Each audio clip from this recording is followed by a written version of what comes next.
Shalom Aleihim. Bapak Yahweh memberkati kita. Sahabat Shalom. Haleluya. Baik saudara-saudara sekalian, malam hari ini kita akan kembali bersama-sama merenungkan firman Tuhan yang pada malam hari ini akan berbicara tentang Migdal Osem Yahweh Boyarut Sadik Weniskaf. Kita akan membaca bersama-sama apa yang ada di depan ini, baik bahasa Ibraninya maupun bahasa Indonesianya. Jadi saudara tidak usah membuka kitab suci, kita akan membaca apa yang ada di depan. Sudah ketemu semua saudara? Sudah ya? Oke, kita baca bersama-sama. Alef, Bet, Gimel. Migdal Osem Yahweh Boyarut Sadik Weniskaf. Nama Yahweh adalah menara kekuatan, orang benar berlari ke dalamnya dan dia akan ditinggikan. Amin. Haleluya. Saudara-saudara sekalian, ini adalah satu ayat yang sangat luar biasa saya katakan. Karena apa? Karena kita yang dibenarkan oleh Bapa Yahweh itu akan ditinggikan oleh Tuhan. Kalau kita melihat ayat ini dari versi terbitan Yayasan Lembaga Alkitab Indonesia, maka terjemahannya akan sedikit berbeda di akhir ayatnya saudara. Coba saudara sekarang buka kitab suci di dalam kitab Misle atau kitab Amsal pasal ke-18 ayat yang ke-10. Lalu saudara tab ayat 10 sampai jadi warna biru. Lalu saudara tab garis 3 yang ada di atas. Saudara buka atau baca versi TB atau terjemahan baru atau LAI. Ya. Saya akan bacakan versi terjemahan LAI. Nama Tuhan adalah menara yang kuat. Kesanalah orang benar berlari dan ia menjadi selamat. Kira-kira kalau kita bandingkan saudara akan tahu bedanya di mana enggak? Halo?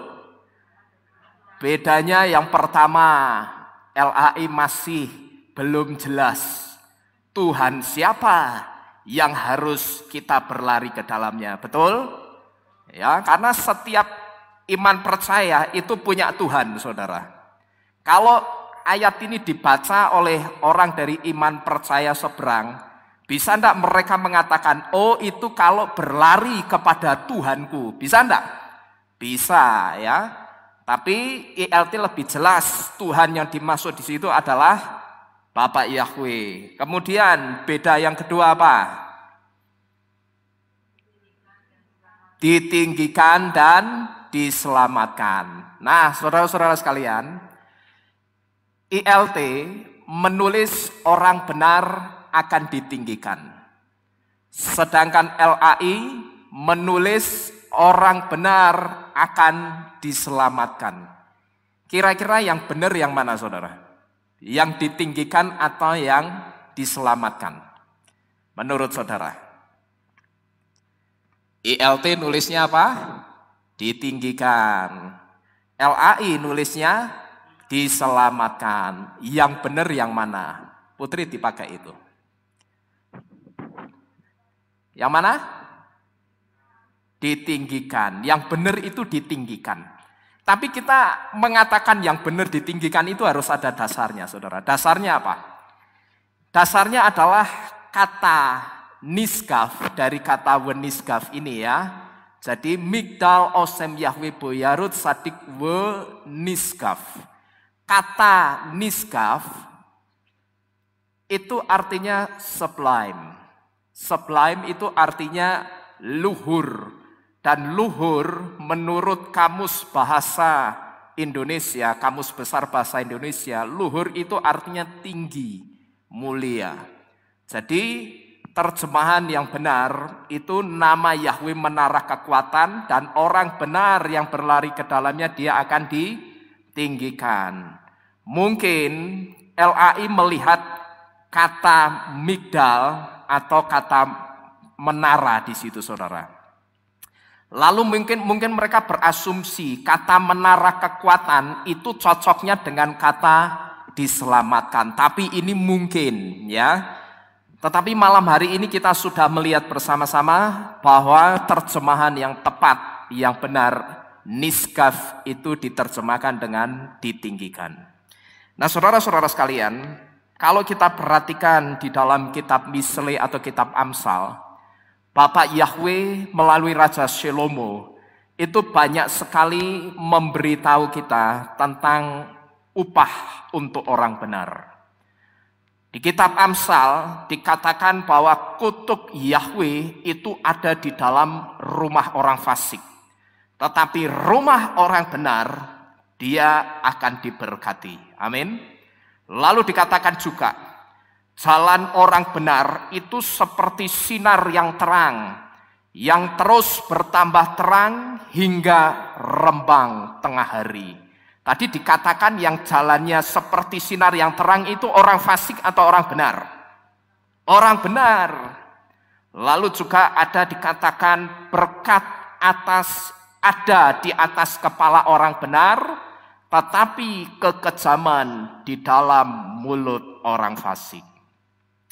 Dan satu di antara berkat orang benar yang sedang kita pelajari malam hari ini saudara, adalah orang benar yang berlari kepada nama Yahweh, dia akan ditinggikan oleh Bapa Yahweh. Nah cuman yang jadi pertanyaannya sekarang saudara, siapa orang benar yang dimaksud di sini? Atau orang benar seperti apa yang akan ditinggikan oleh Bapa Yahweh itu? Tentu saja kalau sesuai dengan firman Tuhan, orang benar yang dimaksud di sini adalah orang yang benar di dalam sudut pandangnya Tuhan atau di dalam pandangan Tuhan, bukan di dalam sudut pandang manusia.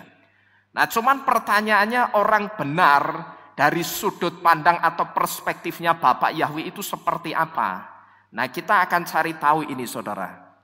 Karena ini ayatnya sangat bagus sekali.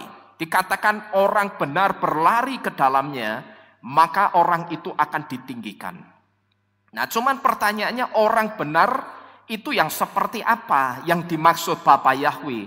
Yang ketika orang itu berlari kepada Bapa Yahweh, maka dia akan ditinggikan, tidak hanya diselamatkan, tetapi kehidupannya akan ditinggikan, dimuliakan Tuhan. Kita akan lihat orang benar seperti apa yang dimaksud oleh Bapa Yahweh. Yang pertama, orang benar yang akan ditinggikan oleh Tuhan itu adalah orang yang selalu berjalan atau bergaul dengan Tuhan. Kita akan membuka kitab suci kita di dalam kitab Beresit atau kitab Kejadian pasal ke-6 ayat yang ke-9. Kejadian 6 ayat yang ke-9. Saya bacakan buat saudara. Inilah silsilah Nuh. Nuh adalah seorang pria yang benar, ia tidak bercela di antara orang-orang sezamannya. Nuh hidup bergaul dengan Elohim atau hidup bergaul dengan Tuhan. Nah, di sini saudara yang dijadikan contoh orang benar oleh Tuhan yang pertama itu Noah atau Nuh. Kenapa? Nuh itu sampai dijadikan trendsetter orang benar pada waktu itu. Di ayat ini saudara kita diberitahu Nuh dijadikan trendsetter atau model orang benar karena Nuh itu hidup dalam Emet dan Tamim. Emet dan Tamim itu apa? Emet itu hidup dalam kebenaran dan Nuh itu dikatakan orang yang nyaris tidak bercela di hadapan Tuhan. Tamim itu artinya sempurna. Memang saya katakan tidak ada orang di dunia ini yang sempurna 100%, tidak ada. Tetapi Noah itu mendekati kategori 100% saudara. Maka oleh Bapa Yahweh sendiri sampai ditulis bahwa Nuh itu adalah orang yang benar. Dia Emet dan dia juga Tamim. Dia benar, tetapi dia juga sempurna. Karena apa? Nuh itu tidak pernah keluar dari jalurnya Tuhan. Bahkan kalau kita melihat di dalam bahasa Ibraninya, saudara, kita akan tahu kenapa Nuh itu sampai disebut orang benar. Itu karena Nuh selalu hithalek. Hithalek itu Nuh itu selalu berjalan bersama-sama dengan Tuhan. Berjalan dalam ketetapannya Tuhan. Kalau Bapak Yahweh menetapkan ini untuk dilakukan, Nuh itu tidak pernah bantah. Nuh selalu lakukan apa yang Bapak Yahweh katakan. Tuhan katakan, lakukan ini, dia lakukan. Nuh itu tidak pernah, sekalipun dia keluar dari jalurnya Tuhan. Kalau kita ingat pada waktu Bapak Yahweh itu akan membinasakan semua manusia yang menjadi jahat pada waktu itu, Bapak Yahweh suruh Nuh bikin apa, saudara? Bikin bahtera. Waktu itu Noah atau Nuh itu nurut, dia tidak bantah Tuhan. Dia tidak banyak tanya, saudara. Bikin bahteranya di mana? Bahkan tidak tanya. Ya. Bahkan saya membaca dari kitab Yaser, proses pembuatan bahtera itu berlangsung selama 5 tahun. Dan sewaktu Nuh membuat bahtera, itu jangan saudara kira banyak yang membantu. Ketika dia bikin bahtera, dia sambil ajak, nanti ketika bahtera ini jadi, ikutlah bersamaku masuk dalam bahtera. Karena Yahweh akan membinasakan semua umat manusia yang ada di muka bumi ini. Tapi tanggapannya apa, saudara? Mau ikut? Justru diejek. Justru dikatakan gila. Bikin kapal kok di atas gunung. Gawe kapal kok di dhuwur gunung. Banyune saka ngendi? Ya. Nah, pertanyaannya sekarang, kenapa Nuh itu bisa nurut Tuhan begitu saja? Disuruh bikin kapal di atas gunung, Nuh nurut. Itu tidak lain karena Nuh itu selalu bergaul karib dengan Bapak Yahweh. Nuh ngerti, kalau Bapak Yahweh itu sampai suruh aku bikin kapal di atas gunung, berarti akan ada sesuatu yang besar yang akan terjadi. Dan benar saja, saudara. Pembinasaan manusia yang terbesar yang pernah terjadi di dalam sejarah manusia itu terjadi hanya pada zamannya Noah. Tapi Nuh dan seluruh keluarganya selamat dari murkanya Bapa Yahweh. Nah, saudara, dari apa yang dialami oleh Nuh ini, di sini ada satu pelajaran penting yang bisa kita ambil dalam kehidupan kita. Ketika kita itu dekat dengan Bapak Yahweh, ketika kita itu selalu bergaul dengan Tuhan lewat doa-doa kita, kita akan tahu, yang pertama kita akan tahu rencana-rencana Tuhan yang besar. Bahkan tidak menutup kemungkinan dunia ini akan terjadi apapun, kita bisa tahu, tapi dengan satu syarat, kita karib dengan Tuhan. Kita bergaul, kita banyak berdoa. Ketika kita dekat dengan Bapak Yahweh, ternyata di situ juga ada satu pelajaran penting yang bisa kita ambil. Ketika Nuh itu bergaul karib dengan Bapak Yahweh, dia dekat dengan Tuhan. Ternyata kedekatannya dengan Tuhan itu membawa keselamatan untuk keluarganya. Ya. Jadi dari apa yang terjadi, yang dialami Nuh ini, ketaatan dan kedekatannya, itu yang pertama membuat dia tahu perkara-perkara yang besar. Kemudian yang kedua, Nuh ketaatannya ternyata membawa keselamatan bagi keluarganya. Nah, kalau ada di antara kita yang tahu saudara sendiri, kira-kira di dalam keluarga saya, di dalam keluargaku, itu ada enggak ya orang-orang yang belum diselamatkan? Misalkan saudara kemudian ingat ada suami saudara, istri, anak saudara-saudara yang belum mengenal Bapa Yahweh, yang tahu saudara sendiri dan Tuhan. Tapi malam hari ini saudara, kalau ada satu kerinduan di dalam jantung hati saudara, bahwa seisi rumahku dan keluargaku juga harus diselamatkan oleh keselamatan Bapa Yahweh. Mulai sekarang kita bisa belajar dari Nuh, dekat-dekat Tuhan. Ya, caranya bagaimana? Caranya cukup dengan kita berdoa. Kita banyak menyembah, kita banyak berdoa. Di situ nanti saudara buktikan, saudara akan dengar-dengaran suara Roh Kudus. Ya. Saudara akan banyak dengar-dengaran suara Roh Kudus. Dan tidak menutup kemungkinan 1, 2, 3, 10 tahun ke depan akan terjadi apa di muka bumi ini. Bisa jadi saudaralah satu-satunya orang yang dikasih tahu Tuhan. Bisa enggak saudara? Sangat bisa. Kalau kita lihat memang manusia yang ada pada zamannya Nuh waktu itu cuma Nuh. Oh enggak saudara. Banyak orang-orang yang menyembah Yahweh juga. Tetapi kenapa yang diajak bicara Tuhan waktu itu Nuh? Tidak lain karena Nuh itu sangat dekat dengan Bapa Yahweh. Jadi 2 pelajaran penting yang bisa kita ambil saudara. Dari poin pertama ini, bahwa ketika seseorang itu dekat dengan Tuhan, dia akan tahu rencana-rencana besar apa yang akan terjadi di muka bumi ini. Kemudian yang kedua, ketika orang itu dekat dengan Tuhan, maka kedekatannya akan membawa keselamatan untuk keluarganya. Ini yang pertama. Kemudian yang kedua, siapa yang dimaksud dengan orang benar oleh Bapa Yahweh yang akan ditinggikan dan diselamatkan? Orang benar yang dimaksud oleh Bapa Yahweh adalah orang yang membenci kecurangan. Kita buka Shemot 18 ayat yang ke-17 sampai dengan yang ke-21. Keluaran 18 ayat 17 sampai dengan yang ke-21. Saya bacakan buat saudara. Dan ayah mertua Mose berkata kepadanya, perkara yang engkau perbuat itu tidaklah baik untukmu. Pastilah engkau akan sangat lelah, baik engkau maupun umat ini yang bersamamu. Karena perkara itu sangatlah berat bagimu. Engkau tidaklah akan mampu melakukan itu sendirian. Sekarang dengarlah akan suaraku.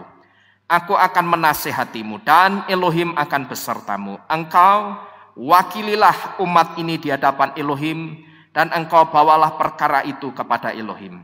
Dan engkau mengajarkan mereka tentang ketetapan dan Torah itu. Dan buatlah mereka mengerti jalan yang harus mereka tempuh dan pekerjaan yang harus mereka lakukan. Dan engkau harus memilih pria-pria yang mampu dari antara umat itu yang takut akan Elohim. Orang-orang benar yang membenci, apa itu? Kecurangan, dan engkau tempatkan atas mereka pemimpin 1000 orang, pemimpin 100 orang, pemimpin 50 orang, dan pemimpin 10 orang. Jadi kalau kita perhatikan di ayat yang ke-21, orang benar kategorinya Tuhan itu orang yang apa saudara? Membenci kecurangan. Sebelum kita lanjutkan saudara, saya akan ajak untuk kita nonton satu video yang saya yakin saudara pasti pernah mengalami kejadian seperti di video ini saudara. Kejadiannya ini kehidupan sehari-hari ya. Nah saya yakin terutama yang ibu-ibu itu pasti pernah mengalami hal ini. Kita lihat saudara kejadiannya.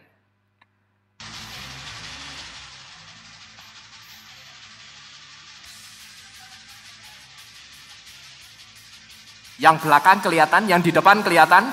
Kelihatan ya. Ini orang lagi ngapain saudara? Jualin. Nggak tahu ini jualin apa ini, ikan kayaknya ya. Nah perhatikan apa yang orang ini lakukan saudara.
Ya, coba saudara perhatikan tangannya itu.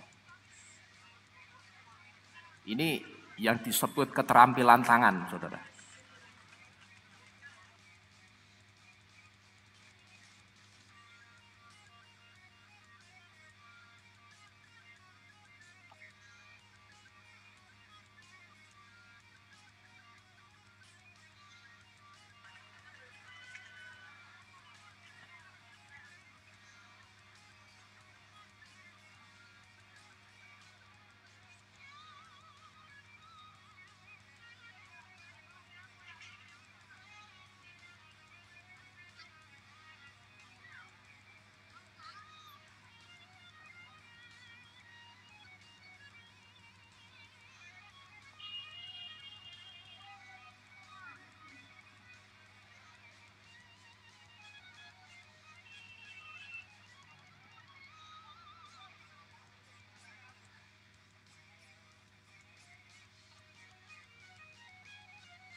Nah, disuntak lagi. Ya. Ya. Ini video soal apa, saudara? Tentang apa ini? Pedagang atau penjual yang tidak jujur. Di ayat-ayat yang kita baca tadi, saudara, Bapak Yahweh melalui Yitro itu memberitahu kepada Mose dan kita bahwa orang benar dalam pandangannya Tuhan itu adalah orang yang membenci kecurangan. Kalau kita memperhatikan di dalam kitab suci di ayat ini, kata membenci kecurangan itu dalam bahasa Ibrani ditulis dengan kata sone batsa. Sone batsa itu secara letterleks artinya membenci kecurangan. Tetapi secara lebih detailnya, sone batsa itu artinya those who hate dishonest gain, atau orang yang membenci keuntungan yang didapat dengan cara yang tidak jujur. Sekarang pertanyaannya begini, bagaimana dengan kita, saudara, anak-anak Bapak Yahweh? Apakah kita, anak-anak Bapak Yahweh, masih pakai cara-cara seperti mereka? Saya pernah menyaksikan di tempat ini, bahkan mungkin sering, bagaimana saya dulu ketika saya berbisnis. Pada saat saya berbisnis, saya jujur katakan kepada saudara, 80% cara yang saya pakai itu kecurangan. Jujurnya cuma 20%. Itu pun kalau kepingin jujur. Kalau pas tidak kepingin jujur, ya nutup target, saudara, 100%. Ya. Dan saya sendiri dulu juga pernah memberitahu bahwa ketika cara-cara dunia ini saya pakai bisnis, tidak ada sepeser pun uang yang nyantol di rekening saya. Semuanya habis total. Memang saya katakan waktu itu saya tidak kekurangan sedikit pun. Saya berlimpah-limpah, uang saya banyak, saudara, tapi jujur saat itu tidak ada yang nyantol di rekening saya. Dan jujur juga saya katakan yang bikin saya menyesal, itu tidak ada uang yang jadi tabungan. Dulu pada waktu saya tidak tahu, saya merenung kok bodoh banget ya dulu itu. Kenapa pada waktu dulu sedang duitnya banyak-banyaknya, ndak nabung, sekarang kan jadi ndak punya apa-apa. Itu pikiran saya dulu, saudara. Tapi Roh HaKodes itu memberitahu, tidak nyantolnya berkatmu itu karena kamu dapat dengan cara yang tidak benar. Ya. Roh Kudus tempelak waktu itu, aku tidak suka dengan cara-cara itu.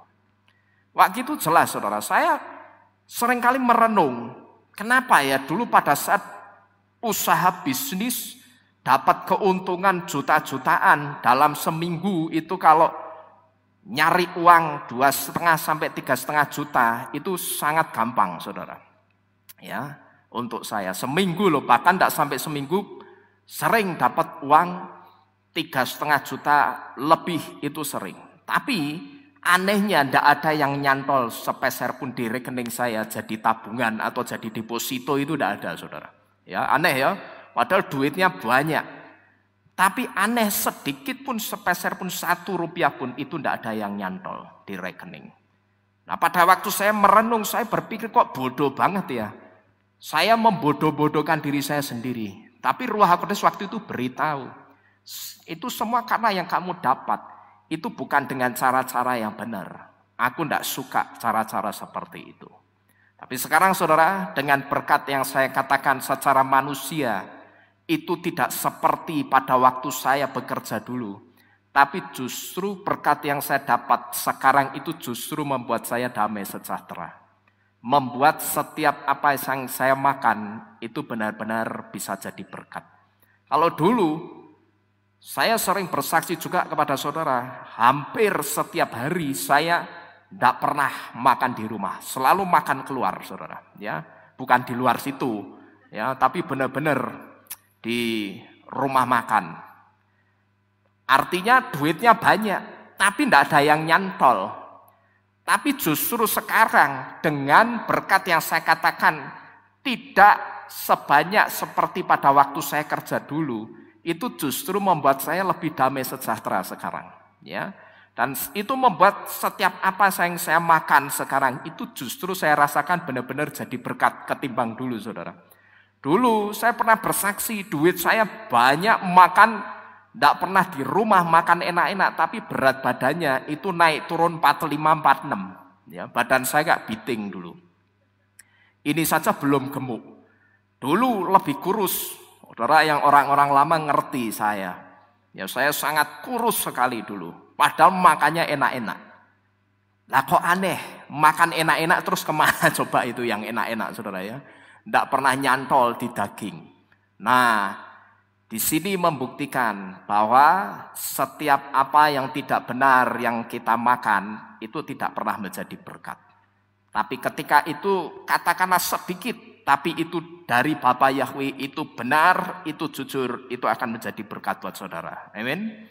Ya, jadi ini satu pelajaran penting, saudara. Kita hati-hati. Anak-anak Bapa Yahweh itu jangan pakai cara-cara seperti ini. Nah, mungkin saudara, ketika kita melihat orang lain melakukan cara-cara yang curang, lalu kita mungkin berpikir atau timbul pertanyaan di dalam jantung hati kita. Kenapa ya mereka yang curang itu justru hidupnya fine-fine saja? Kenapa ya mereka yang hidup dalam kecurangan, cara-cara yang curang, itu justru hidupnya oke-oke saja. Saya ingat saudara, saya punya teman baik. Bahkan teman saya itu terang-terangan mengatakan begini, pokok aku meh ruwet sik nganggo cara apa wae sampai katok nembe nek duitku wis akeh aku mari. Yang nulari dia ruwet juga saya, saudara. Tapi begitu dia terjun dalam dunia keruwetan, wah ternyata jauh lebih parah dari saya. Dan bahkan dia katakan dengan terus terang, semacam punya dia semboyan. Pokok aku mau ruwet sih, pokok sembarangan, pokok bagaimana caranya dapat duit, baru nanti bertobat. Ya memang dia bertobat menurut versinya dia. Cuman kan saya teman baiknya dia. Saya ngerti betul bagaimana dia dapat uangnya, saudara. Ya. Dan hidupnya itu fine-fine saja loh, saudara. Hidupnya baik-baik saja. Bahkan kalau bahasa kita itu hidupnya seolah-olah seperti diberkati, tambah naik. Dan itu melejit, saudara. Ya, melejit sangat tinggi sekali. Saya sampai heran, waduh hebat ini orang. Ya. Orangnya kecil, tapi lincah. Ya, pernah rebutan handphone sama saya di Puri Anjasmara itu kayak Tom and Jerry, saudara. Saya sama teman saya naik mobil, dia naik sepeda motor. Begitu ketemu di perempatan Tionghoa Iwan, ngerti itu saya langsung tancap gas karena dia naik motor. Gas kenceng, jangan sampai handphone itu kepegang Nino. Ya, dia tancap gas, saudara. Nah, ternyata saya juga tahu tak kejar. Kejar-kejaran gitu ya. Tapi ternyata begitu sampai sana portalnya tutup. Balik wis persis tikus sama kucing, saudara. Natap tembok balik kabeh. Jadi kalau ingat itu geli. Ya, tapi sekarang orangnya melejit, saudara. Nah, di sini kemudian mengingatkan saya, kenapa ya orang yang cara kerjanya curang itu justru hidupnya fine-fine saja, saudara. Baik-baik saja. Kira-kira kenapa? Ada yang tahu enggak, saudara? Loh, itu benar, saudara.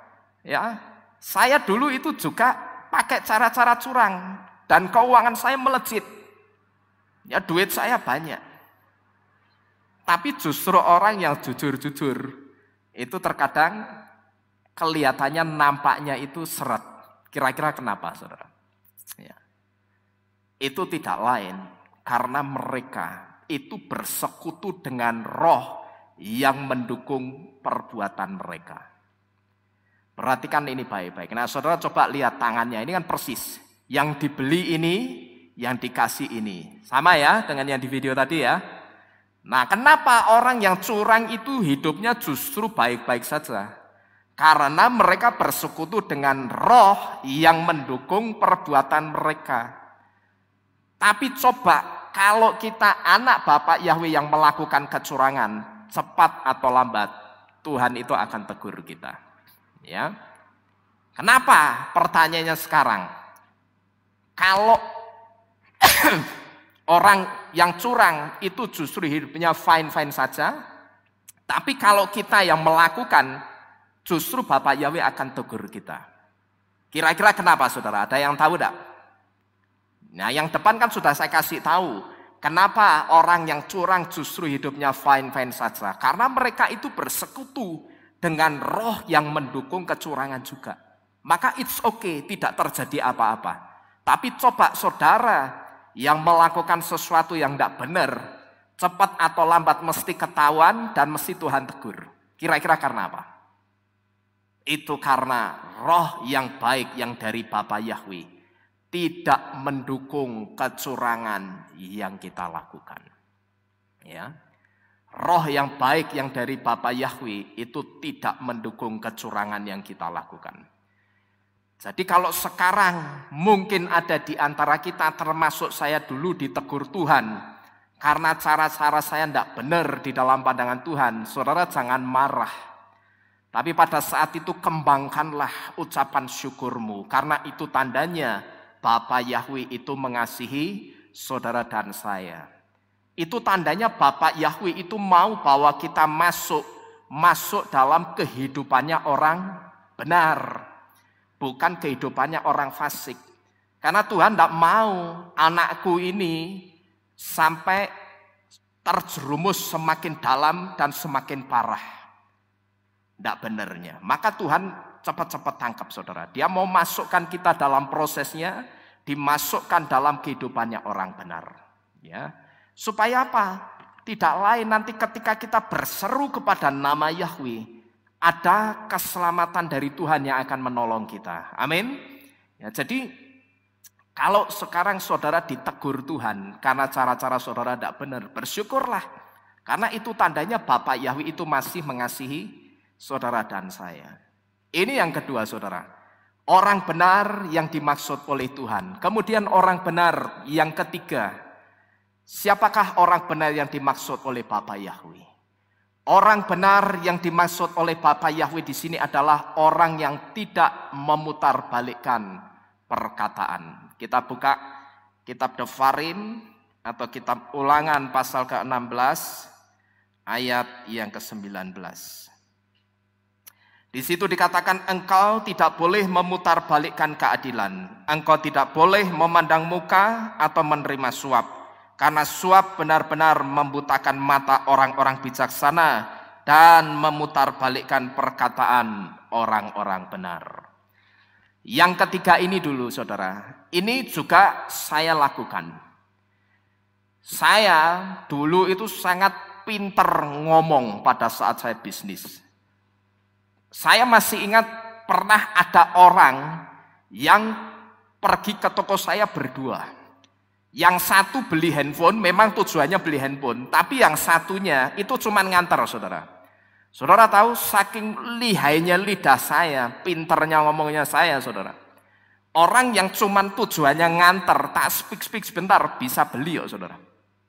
Padahal tujuannya dia datang itu cuma apa? Nganter. Tapi tak speak sebentar, akhirnya dia juga beli handphone, saudara. Ya, sampai-sampai saya berpikir, kayaknya saya ini tidak pinter silat lidah, tapi karate lidah kayaknya. Ya, lebih dari silat lidah, karate lidah. Tapi kalau sekarang saya harus berusaha dan belajar mengatakan ya di atas ya dan tidak di atas tidak, karena selebihnya dari itu datangnya dari bapaknya para pendusta. Siapa itu? Setan. Ya, jadi orang benar yang akan ditinggikan oleh Bapa Yahweh yang ketiga itu adalah orang-orang yang tidak memutarbalikkan perkataan. Jadi kalau saudara ngerti yang benar, katakan yang benar. Jangan karena orang itu telah berjasa kepada kita, orang itu banyak memberi kita, lalu mulut kita bungkam. Dia salah, kita diam. Dia salah, kita tidak berani menegur. Saudara tahu, ketika saudara bersikap demikian, justru saudara itu sedang menjerumuskan orang itu untuk jatuh dalam kejatuhan yang lebih dalam. Ya. Dan ini Bapak Yahweh tidak suka. Buat Bapak Yahweh, di pandangan matanya Bapak Yahweh, orang-orang seperti ini disebut yang pertama sebagai penjilat. Yang kedua, dia dikatakan sebagai anjing tapi tidak bisa menyala, tidak bisa jegok. Tahu salah, tahu tidak benar, tapi mulutnya bungkam. Hanya karena apa? Pernah diberi sesuatu oleh orang tersebut. Kalau saya justru kebalikan saudara. Orang itu pernah memberi sesuatu kepada saya yang berharga. Berarti saya pun juga harus memberi dia yang berharga. Kalau dia salah, saya tidak akan pernah rela menjerumuskan orang itu masuk lebih dalam kesalahannya. Saya tegur saudara, saya tidak peduli orang itu kemudian menjauhi saya, kemudian dia tidak memberi apa-apa lagi untuk saya tidak peduli. Karena buat saya, yang memberi saya banyak hal itu adalah Bapa Yahweh. Dan orang itu kalau sampai memberi sesuatu kepada saya, sebetulnya itu karena tangannya sedang dipinjam Bapa Yahweh untuk memberkati kehidupan saya. Nah kalau tangannya orang itu dipinjam untuk memberkati kehidupan saya, kira-kira Tuhan bisa pakai tangannya orang lain enggak saudara? Bisa, sangat bisa sekali. Maka saya tidak peduli mau siapapun yang ada di depan saya. Kalau orang itu salah, tetap saya tegur. Ya, saya ingatkan. Ini salah, ini tidak benar. Karena tanggung jawab saya di hadapan Tuhan itu sangat besar dan berat. Saya tidak mau nanti di penghakiman Tuhan, saya ditonyol-tonyol kepala saya, kowe ya ngerti salah, cangkemmu meneng wae. Ya, ngerti salah meneng wae ya. Bagaimana coba saudara di hadapan malaikat Tuhan, di hadapan banyak orang ditonyo-tonyo gini kepala saudara, malu enggak kira-kira? Nah, kalau saya enggak malu, enggak mau saudara ya seperti itu. Lebih baik kehilangan teman yang saya yakin suatu saat akan Tuhan kembalikan. Ya.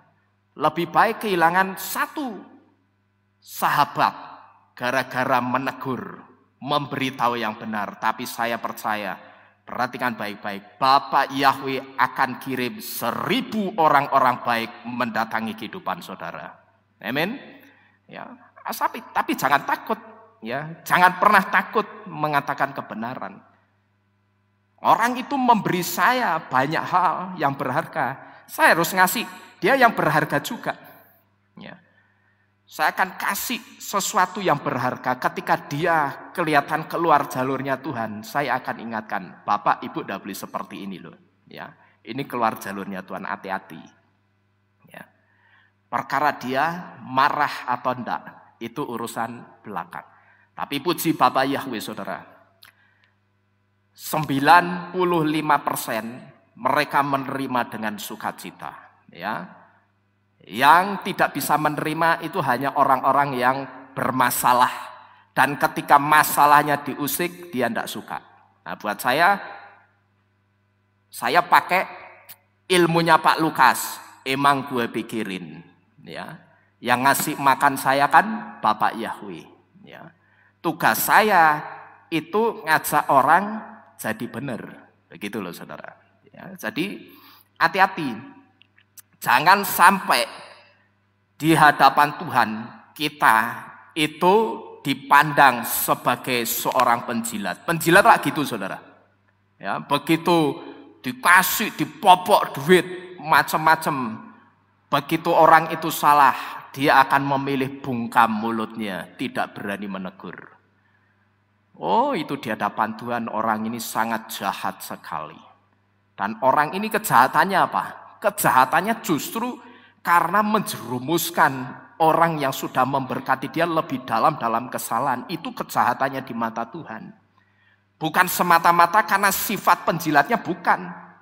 Tapi ketika dia menjilat, sebetulnya dia sedang menjerumuskan orang yang sudah memberkati dia masuk lebih dalam kesalahan. Ya. Jadi kesalahannya justru itu, bukan semata-mata karena sifat penjilatnya, bukan. Jadi lepaskan saudara dari sifat penjilat seperti ini. Kalau mungkin ada di antara kita yang masih seperti ini, ewuh pekewuh. Ya, wah aku kan sudah dikasih macam-macam. Jadi ya ndak enak kalau negur. Ya tinggal caranya, tinggal cara ngomongnya saudara.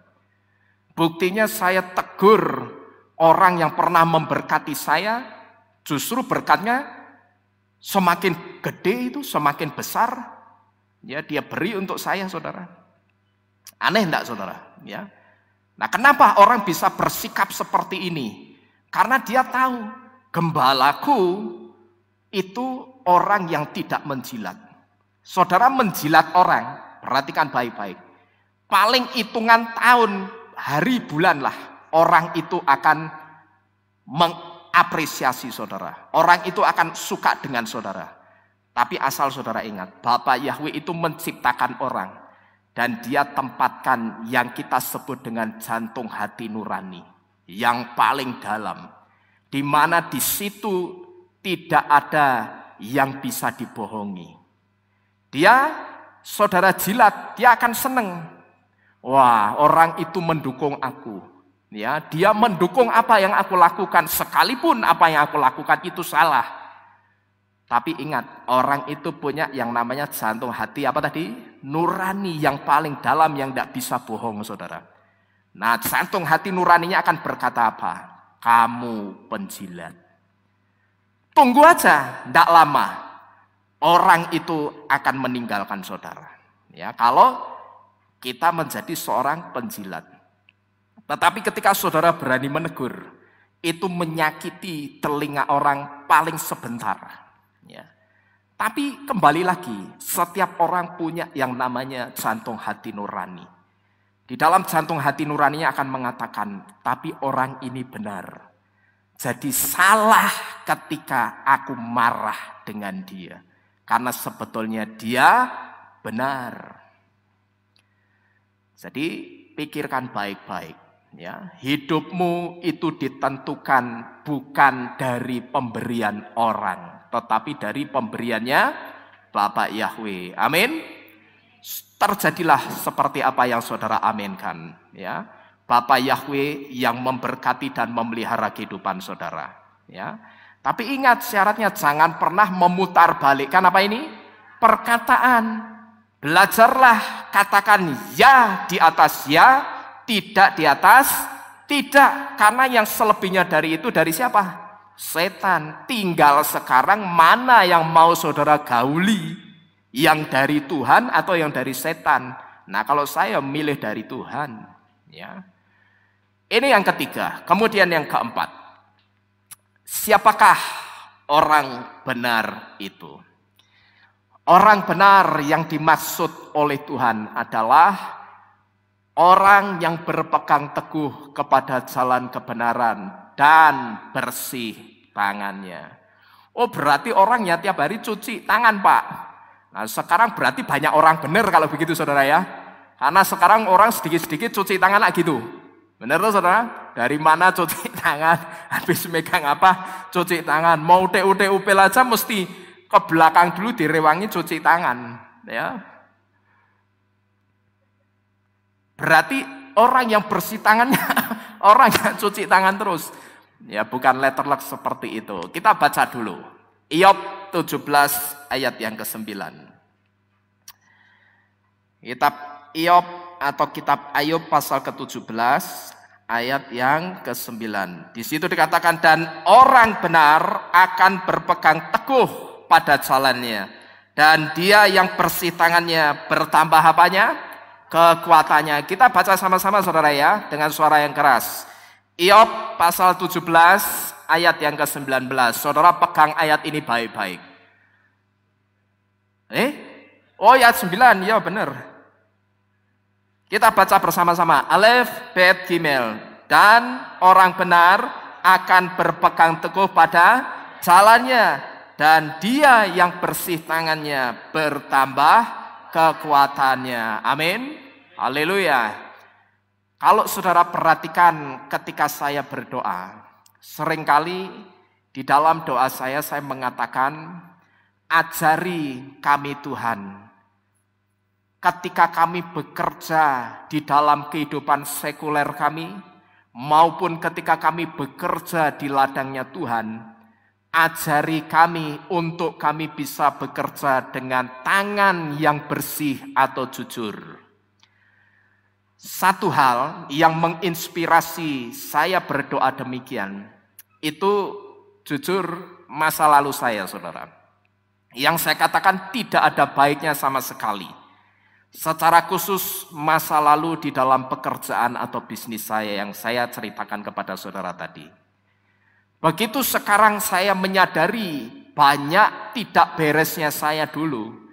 Di sini saya selalu minta Roh Kudus memagari saya dengan segala kebaikan Tuhan. Menjagai setiap tindak tanduk dan ucapan saya. Karena apa, saudara? Karena saya tidak mau saya jatuh dalam dosa yang sama lagi, sama seperti yang saya lakukan dulu. Sekarang, kalau saya merenung dalam jantung hati, saya selalu mengatakan puji Bapak Yahweh. Ya, itu selalu saya katakan, saudara. Begitu saya masuk, saya sedang sendirian, tengah malam, kemudian saya merenungkan hidup saya, merenungi hidup saya. Saya selalu mengatakan puji Tuhan, puji Bapak Yahweh. Kalau saja dulu Bapak Yahweh itu tidak cepat-cepat tangkap saya, mungkin sampai hari ini saya tidak akan masuk dalam barisan orang-orang yang dibenarkan oleh Bapak Yahweh. Mungkin sampai sekarang saya akan tetap masuk dalam kumpulan orang-orang fasik. Karena kalau saya ingat kumpulan-kumpulan saya dulu, saudara, wah itu ngeri-ngeri orang-orangnya, saudara ya. Mau orang-orang yang narkoba, mau orang-orang yang kejahatan dalam bisnis model apapun, itu ada di lingkaran lingkungan saya, saudara. Jadi bisa saya katakan saya hidup benar-benar ada di dalam lingkaran setan. Ya. Dan untuk keluar dari situ itu tidak mudah. Karena lingkaran setan itu benar-benar menjerat, menjebak. Bikin orang itu nyaman, enak di dalamnya, saudara. Nah, jadi kalau saya renungkan hidup saya dulu, wah, dulu andai kata Bapak Yahweh itu tidak cepat-cepat tangkap saya. Wah, jadi apa ya saya sekarang itu? Terkadang saya dengan istri saya, waktu kami ngobrol-ngobrol, kowe iki mbiyen nek ora dadi gembala, ki ora pelayanan, ki terus saiki nopo ya gitu. Nah di situ saya kemudian merenung, iya ya. Dulu kalau Tuhan itu tidak segera tangkap saya itu akan jadi apa kira-kira? Karena saya kumpul dengan orang model bajingan seperti apa saya kumpuli dulu saudara di satu tempat. Saya pernah pada saat sedang kumpul-kumpul begini dengan teman saya, tahu-tahu reserse datang, polisi. Ngajak teman saya, Dot, melu ning kantor yuk. Ya, tahu diajak ke kantor. Saya tanya, kuwi sapa? Reserse. Coba saudara renungkan saudara. Ya, kalau pas di situ puji Bapak Yahweh-nya ndak pas pesta narkoba. Cuman teman saya make, cuman pas saya di situ ndak make. Nah, pas saya di situ sedang ngobrol-ngobrol sama-sama bakul handphone, tiba-tiba reserse datang. Saking sudah langganannya ditangkap polisi, itu nangkepnya kayak temennya. Dot, ayo melu ning kantor sih, sediluk. Kantor sih, napa meneh Pak? Nah sampai tanya gitu, napa meneh Pak? Terus turun ngomong-ngomong di bawah. Ya setelah ngomong-ngomong di bawah, ikut ke Polda. Itu kehidupan yang saya kumpuli dulu saudara. Saya sampai malam, sampai pagi seperti itu. Lalu saya merenung, kalau dulu Tuhan itu tidak tangkap saya, itu seperti apa ya kira-kira ya. Terus saya tidak tahu saya ini akan jadi apa tahun 2020 ini. Akan seperti apa saya tidak pernah tahu saudara. Ya. Dan saudara tahu, kalau kita renungkan, orang-orang yang demikian, yang saya kumpuli dulu, itu kalau bahasanya Tuhan disebut orang-orang seperti ini sebagai orang-orang fasik. Saya renungkan, saya ini kan ada terus di dalam kumpulannya orang-orang fasik. Dan tahukah saudara, predikat orang fasik itu kalau saudara tahu artinya, itu sangat tidak nyaman sekali saudara untuk kita. Kata orang fasik dalam bahasa Ibrani itu ditulis dengan kata rasha, yang artinya wicked man atau pembuat kejahatan. Orang fasik itu adalah penentang Bapak Yahweh dan firman-Nya. Dia adalah juga seorang pendusta, pembujuk dan perayu dosa, orang-orang sombong dan tegar tengkuk dan sebagainya. Coba saudara, kalau predikat ini diberikan kepada kita, nyaman tidak kira-kira saudara dikatakan orang fasik? Nah saya merenung, kalau saya dulu tidak ditangkap Tuhan cepat-cepat untuk melayani Tuhan lebih dalam lagi, wah saya itu jangan-jangan masih ada di kumpulan orang-orang fasik ini, orang-orang brengsek ini saudara. Nah ternyata setelah saya masuk dalam pelayanan yang lebih dalam, saya belajar firman Tuhan, saya semakin dikasih tahu, diberitahu Tuhan, orang-orang yang kamu kumpuli zaman dulu, itu kalau bahasa kitab suci disebutnya dengan orang fasik. Bahasa Ibrani-nya rasha, dia adalah pembuat kejahatan. Di mana definisi pembuat kejahatan menurut Tuhan, yang pertama orang itu adalah penentang Tuhan dan firman-Nya. Lalu pembuat kejahatan itu dia juga seorang pendusta, pembujuk dan perayu dosa. Dia juga orang-orang sombong dan orang-orang yang tegar tengkuk. Orang-orang kalau dikasih tahu yang benar, itu tidak mau menerima, saudara. Nah sekarang pertanyaan yang penting saudara. Ketika kita hari ini diberitahu orang benarnya Tuhan itu orang yang bersih tangannya. Kenapa Bapak Yahweh memberitahu bahwa orang yang bersih tangannya itu akan diberkati oleh Tuhan? Ada satu pertanyaan begini saudara. Kenapa ketika kita bekerja, baik dalam kehidupan sekuler atau di ladangnya Tuhan, itu harus bekerja dengan tangan yang bersih dan jujur. Mau saudara bekerja di kehidupan sekuler, bekerja sehari-hari di tempat pekerjaan saudara, atau ketika saudara melayani Tuhan, itu mutlak tangan saudara itu harus bersih, harus jujur. Ya. Tidak lain adalah supaya setiap hasil yang kita bawa pulang itu tidak dihembuskan oleh Bapa Yahweh, tetapi akan diberkati. Jangan sampai ya kita pulang, anak istri kita itu makan makanan dari hasil kerja kita yang tidak benar. Kira-kira saudara tega enggak seperti ini? Saya rasa saudara pasti tidak akan tega. Ya. Saudara tahu bagaimana cara saudara mendapatkannya, lalu saudara bawa pulang dan itu saudara kasihkan kepada anak istri saudara. Walaupun tidak dalam bentuk uang, tapi dalam bentuk makanan. Kira-kira kalau orang saudara waras, saudara akan tega enggak melihat anak istri saudara makan makanan dari hasil yang tidak kosher? Ya, pasti kita enggak akan tega, saudara. Jadi ini kalau berbicara kalau kita bekerja di ladang dunia. Tetapi ketika di ladang Tuhan, di dalam pelayanan, apa yang kita lakukan juga harus bersih tangannya. Artinya saudara masuk dalam ranah pelayanan, motivasinya itu cuma satu, nyenengin Tuhan. Di luar itu datangnya dari setan. Ya. Cuman satu motivasinya nyenengin Tuhan, itu jaga tangan kita bersih itu begitu. Maka dari kanan kiri saudara ada yang menyerang, ada yang meremehkan saudara, ada yang memandang sebelah mata saudara. Ketika saudara punya satu motivasi yang benar, pokok aku melayani supaya Tuhan senang, saudara akan terus jalan bersama Bapa Yahweh. Amin.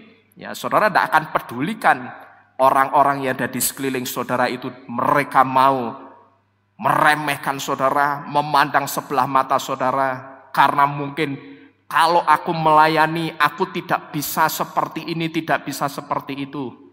Ya, orang mau memandang rendah kita seperti apa, silahkan. Tapi ketika motivasi kita benar, tangan kita bersih melayani Tuhan, saudara akan terus dipakai Bapa Yahweh untuk kemuliaan Tuhan. Ya, pegang ini baik-baik. Jadi bekerjalah dimanapun saudara ditempatkan Bapa Yahweh. Bekerjalah dengan tangan yang bersih dan jujur. Kalau bukan hak kita, tidak usah diambil. Ya. Ini yang keempat. Orang benar yang keempat. Kemudian yang kelima. Siapakah orang benar itu? Orang benar adalah orang yang pasti takut kepada Tuhan. Takut kepada Bapa Yahweh. Kita buka Bet Shemuel atau 2 Samuel 23 ayat yang ketiga. 2 Samuel 23 ayat yang ketiga. Elohim Yisrael berfirman, batu cadas Yisrael berbicara kepadaku. Seseorang memerintah dengan benar, yang memerintah dalam takut akan Elohim. Saya rasa tidak perlu saya jelaskan panjang lebar apa artinya orang benar yang pasti takut akan Tuhan. Karena kita sudah mempelajari sikap-sikap orang yang benar dan orang benar yang takut Tuhan itu tidak akan melakukan yang kontradiksi atau bertentangan dengan firman atau melakukan apa yang sudah kita pelajari di depan tadi, saudara. Jadi saya rasa saya tidak perlu menjelaskan panjang lebar. Orang benar itu kategorinya yang ke berapa ini? 5 itu mesti takut Tuhan, itu seperti apa? Ya tinggal kita lihat yang dari nomor 1 sampai nomor 4. Karena orang yang takut Tuhan, dia tidak akan melakukan di poin-poin pertama sampai keempat tadi. Dia akan takut, dia akan menjaga betul, jangan sampai aku keluar dari jalurnya Tuhan. Nah, ini beberapa gambaran dari orang-orang benar dalam pandangan Tuhan. Tetapi masih ada satu definisi lagi, orang benar dalam pandangan Tuhan yang akan kita lihat dari cara akar iman kita melihat, saudara. Ya, kita akan lihat orang benar yang dimaksud oleh Bapa Yahwe yang akan ditinggikan itu seperti apa. Kata orang benar dalam bahasa Ibrani ditulis dengan kata sadik. Maka tadi ayatnya dikatakan Migdal Osem Yahwe Bo Yarut Sadik Weniskaf. Nah, kata sadik di situ itu artinya orang benar. Dalam bahasa Ibrani, kata orang benar ditulis dengan kata sadik. Apa pengertian orang benar berdasarkan huruf Ibrani yang menyusun kata sadik? Kita lihat, kata sadik itu ditulis dengan huruf Ibrani Sadi, Dalet, Yod, Kof. Di mana Sadi itu memiliki arti journey atau perjalanan. Ini berbicara tentang perjalanan hidup seseorang. Ini huruf yang pertama. Kemudian huruf yang kedua adalah huruf Dalet. Dalet memiliki arti door atau entrance atau akses. Atau yang artinya jalan atau pintu masuk. Itu Dalet. Kemudian huruf yang ketiga adalah huruf apa ini? Yod. Yod itu memiliki arti spirit atau ruah atau roh. Yod juga punya arti the right hand atau tangan kanan. Ini berbicara tidak lain tentang tangan kanan Bapa Yahwe yang memberi kenikmatan. Itu bisa saudara lihat di kitab Tehillim atau Mazmur 16 ayat 11. Tapi Yod itu juga punya arti arm and close hand, yang artinya lengan dan tangan yang tertutup. Ini berbicara tentang penyerahan atau berserah. Ketika tangan kita tertutup untuk setiap masalah kita, maka Bapa Yahwe akan membuka tangannya untuk menolong kita. Amin. Ini arti dari huruf Yod. Kemudian huruf yang terakhir adalah huruf apa ini? Kof. Kof artinya condense, yaitu mengembun. Dari kata dasar embun. Mengembun itu kata dasarnya embun. Ini berbicara tentang kasih Bapa Yahwe yang selalu baru seperti embun pada pagi hari. Kalau saudara melihat embun setiap pagi, hari ini tadi saudara lihat, model bentuknya embun itu memang sama. Tapi embun yang sama yang saudara lihat hari ini, itu bukan embun yang sama yang saudara lihat hari kemarin. Nah, ini artinya embun itu berbicara tentang kasih Bapa Yahwe yang selalu baru seperti embun pagi hari. Nah, lalu kalau arti-arti dari masing-masing huruf Ibrani yang menyusun kata sadik ini kita rangkai, kita akan ngerti yang dimaksud Bapa Yahwe orang benar itu orang yang seperti apa. Maka ketika huruf-huruf ini artinya dirangkai, sadik akan memiliki pengertian. Sadik atau orang benar adalah orang yang selalu meletakkan hidupnya dalam penyerahan total di tangan Bapa Yahwe. Dan ketika dia menyerahkan hidupnya total di dalam tangan Bapa Yahwe, Ruach HaKodes akan membawanya masuk ke dalam perjalanan hidup atau kehidupan yang selalu disertai oleh kasih Bapa Yahwe. Jadi ini arti dari orang sadik yang benar yang dikatakan Migdal Osem Yahwe Boyarut Sadik Weniskaf.